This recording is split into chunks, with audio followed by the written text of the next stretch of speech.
continuar con el libro de los Hechos, el capítulo 8, versículo 4, continuando con el estudio de su bendita palabra de Dios, el inicio de la iglesia.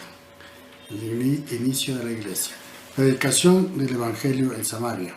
Pero los que fueron esparcidos iban por todas partes anunciando el Evangelio.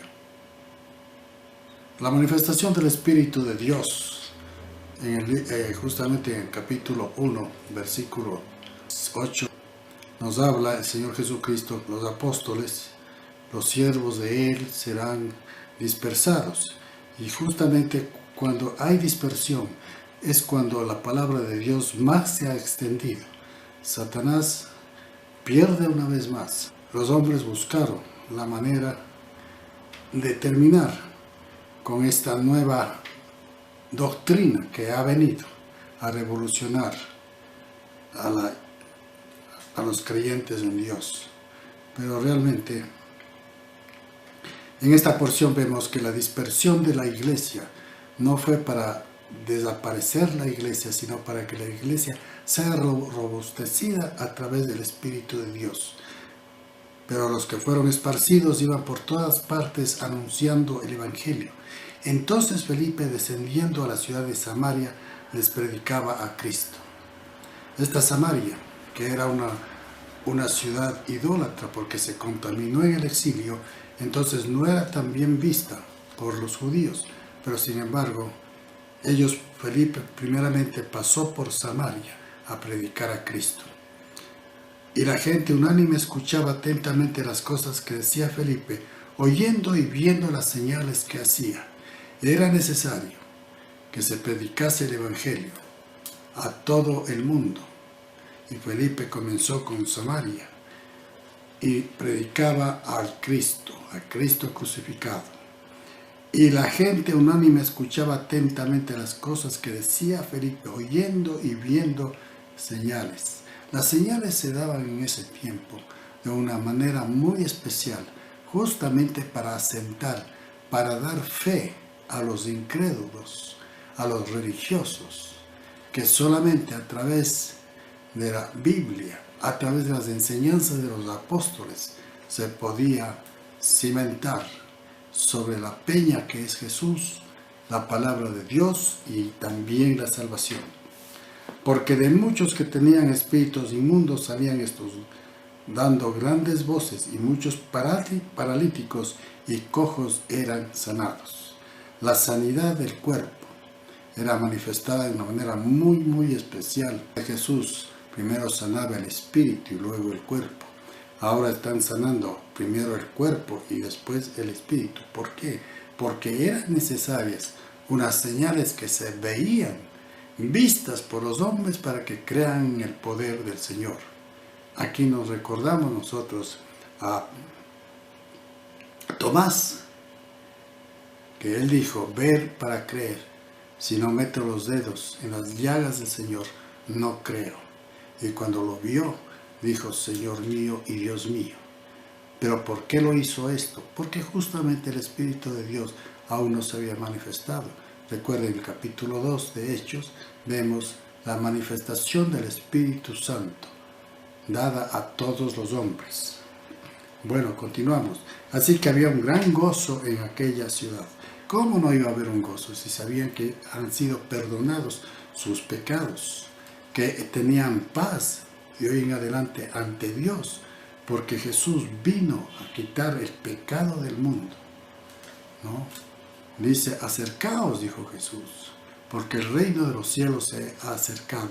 Entonces el gozo nuestro tiene que ser que somos libres de pecado y de condenación por la sangre preciosa de Jesús y por su palabra de verdad, que nos permite llegar al Dios Todopoderoso a través de Cristo, de su sangre y a través de su misericordia. Entonces había gran gozo, dice, en aquella ciudad. Pero había un hombre llamado Simón. Siempre habrá personas que buscan a Dios, y no precisamente para ser lavado de pecados, y no precisamente para reconocer su vanidad y su orgullo, sino para vivir y usufructuar los planes de Dios malévolamente. Pero había un hombre llamado Simón, que antes ejercía la magia en aquella ciudad y había engañado a la gente de Samaria, haciéndose pasar por alguno grande. La magia siempre ha existido. El poder de Dios ha estado manifestado en el Antiguo Testamento, pero no en la manera que Dios, a través de la resurrección de Jesús, se ha manifestado en el mundo. Para todos aquellos que creen en Jesucristo como su Señor y su Salvador, son perdonados de pecados y llevamos una vida segura y digna y viva en la sangre de Jesús. Entonces este hombre ejercía la magia. Es el poder engañoso de Satanás. Ya vemos aquí al inicio de la iglesia, vemos al inicio del Éxodo, cuando el faraón también hacía sus milagritos diabólicos. ¿Para qué? Para ponernos a dudar. La duda no debe tener cabida en el corazón del creyente. Nosotros como creyentes debemos pensar que lo que estamos aprendiendo, que quien nos ha llamado es un espíritu, y ese espíritu debemos respetar y creer ciertamente que Dios es el Señor de toda la creación, de lo que vemos, de lo que no vemos y de más allá. Que Jesús es nuestro Salvador de nuestros pecados, es el Eterno, que dio su vida por la vida de cada uno de nosotros, para presentarnos a Dios, a una iglesia pura, sin mancha, sin pecado. Pero esto lo hizo Jesús en la cruz. Eso creemos nosotros, y como creemos, tenemos también que predicar el Evangelio, pues Felipe y todos los apóstoles lo hicieron a su tiempo. Ahora nosotros somos los responsables, somos delegados ante el Señor, todo cristiano, a pregonar el Evangelio. El Evangelio significa las buenas noticias, la buena noticia de la salvación. El mundo está lleno de malas noticias, puras tragedias, muertes, terremotos, cataclismos y todas esas manifestaciones de una naturaleza que va en deterioro. Pero el Espíritu de Dios no se deteriora. Siempre será el mismo, porque Dios es el mismo. A este oía atentamente todos, hablando de Simón, desde el más pequeño hasta el más grande, diciendo: este es el gran poder de Dios. Faltaba un conocimiento de la palabra de Dios para reconocer que ciertamente este era un mago diabólico que estaba engañando a las multitudes. Entonces no era el poder de Dios, era el poder diabólico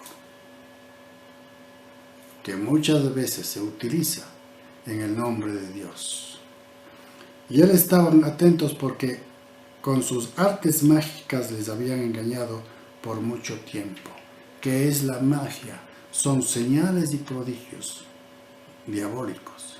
Pero ¿qué es el poder del Espíritu Santo? Es vivo, es real y es constante.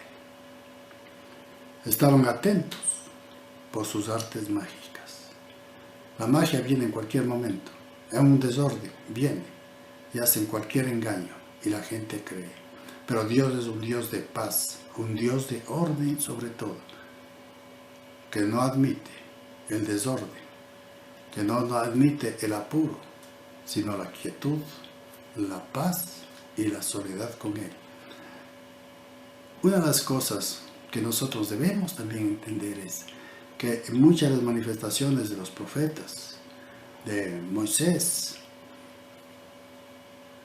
han sido en el desierto. Jesús mismo fue al desierto a orar al Padre. ¿Por qué?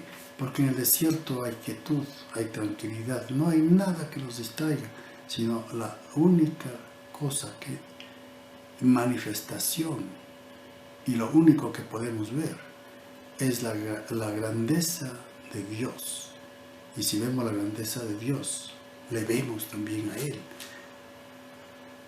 No hay nada que nos distraiga. El Señor Jesucristo dice, cuando oren, cierren la puerta de su alcoba y oren en silencio, y en público los bendecirá el Señor. Aquí en el desierto significa estar en soledad. Busquemos un desierto, un sitio específico para orar a Dios, para estar quietos, porque en la quietud está Dios. Pero cuando creyeron Felipe que anunciaba el Evangelio del Reino de Dios y el nombre de Jesucristo, se bautizaban hombres y mujeres. ¿Qué les enseñaba a Felipe? Que Jesús, el Mesías, el que había venido, el que fue crucificado, vino a pagar la deuda que tiene la humanidad por causa del pecado. Murió por todos, por toda la humanidad. Unos creyeron y recibieron a Jesús como su Señor, otros han desechado la misericordia de Dios, negaron la presencia de Jesús y viven en ausencia del Espíritu Santo. También creyó Simón mismo, habiéndose bautizado, estaba siempre Felipe, viendo las señales y grandes milagros que se hacían, y estaba atónito. Felipe estaba haciendo señales y milagros verdaderamente en el nombre de Dios. Esto era diferente a lo que hacía el mago, este famoso hombre que vivía engañando al pueblo. Cuando los apóstoles que estaban en Jerusalén oyeron que Samaria había recibido la palabra de Dios, enviaron allá a Pedro y a Juan, los cuales venidos oraron por ellos para que recibiesen el Espíritu Santo, porque aún no había descendido sobre ninguno de ellos, sino que solamente había sido bautizados en el nombre de Jesús. Entonces les imponían las manos y recibían al Espíritu Santo. La imposición de manos es importante porque se ora sobre la persona que necesita la unción del Espíritu de Dios. Pero este recibimiento del Espíritu de Dios se lo hace por una sola ocasión en toda la vida. No es que Dios va y viene, Dios se queda o Dios nunca llega a la persona. Entonces los imponían las manos y recibían al Espíritu Santo. Cuando vio Simón que por la imposición de las manos de los apóstoles se daba el Espíritu Santo, les ofreció dinero. Encontró muy fácil la puerta para hacer esos milagros de Dios, pero realmente su corazón estaba afincado en el amor al dinero y no ciertamente a Dios. Cuando vio Simón que por la imposición de las manos de los apóstoles se daba el Espíritu Santo, él ofreció dinero. Este es uno de los grandes problemas que ha existido en la iglesia, que al hablar de la palabra de Dios, al enseñar, siempre está de por medio el dinero. Y este es el peor fracaso que puede tener un líder de una iglesia, el trabajar por amor al dinero. Por estas situaciones, muchos líderes de las iglesias caen a tentación de ser complacientes con hermanos que han aportado en alguna cosa para la iglesia, aún por los mismos sueldos de los líderes. Por eso, mi amado hermano, hay que tener mucho cuidado en buscar el dinero por causa del Evangelio, porque esto lo va a llevar a perdición y se vuelven tolerantes con algún hermano que está aportando o ha aportado un equipo de música, de sonido, qué sé yo, y entonces se hace importante carnalmente. El siervo del Señor hace las cosas de acuerdo a la voluntad del Espíritu de Dios, y no para envanecerse, sino para glorificar a Dios. Entonces, Simón dijo, dame también a mí este poder, para que cualquiera a quien yo impusiere las manos reciba el Espíritu Santo. Mire qué contradicción, ¿no?